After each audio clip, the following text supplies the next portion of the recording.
This lesson covers using headers and footers in a document to add information that you want to appear on each page.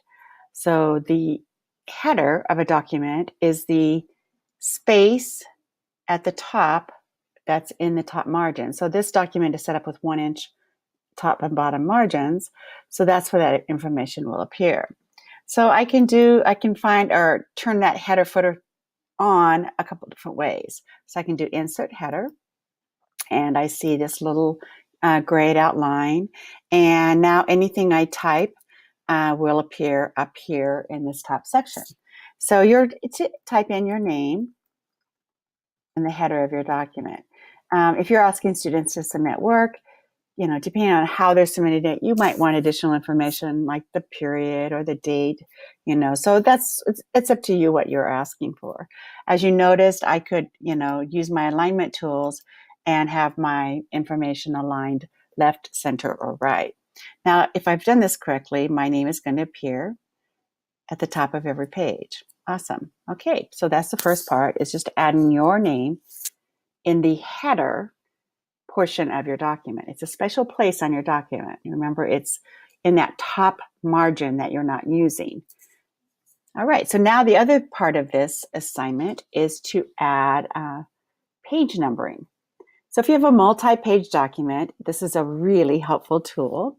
And so I'm going to go ahead, and this time I'm going to use the insert, and I'm going to use page number. Now, this was confusing for me when I started with Google Docs, so I had to play around with it a little bit. But if these two options here will put the page number at the top of my document. These on the bottom will put the page number at the bottom of the document. So explore with this. This one will not it won't start numbering until you're on actually the second page. So just explore and play around with these to find the format that you like. I'm going to select this very first one here so that my page numbering is at the bottom of my document.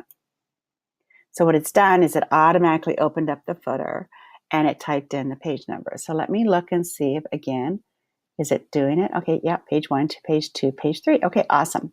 So now I also want to know how many pages are in my document. So I'm just going to type in the word of, and then I'm going to insert what's called the page count. And Google automatically knows how many pages I have in my document. So it's showing 1 of 3, 2 of 3, 3 of 3. Now I can easily check this by inserting a new page. And that should now update to 3 of 4. Let's see why that's not working. There it goes, 1 of 4. It was a little bit of delay there. 2 of 4. It'll usually be a little faster than that. 3 of 4 and 4 of 4. So that's how the page numbering works. Now, if I wanted to type in something that says page 1 of 4, I could do that. Now, the same thing is I can center it. I can left align it. I can move it up a little bit so it's not at the very bottom. So you can still do some basic formatting things with your page numbering, just as you would in your document. So again, for this assignment, you're to add your name to the header of the document, and you are to add the page number and the page count. And I ask you to put it in the footer. Quite honestly, as you work with documents, that's your preference, but for this assignment, we're going to put it in the footer. I hope this video clarifies and identifies what a header and a footer is of a document and how you can use that to display information on every page in your document.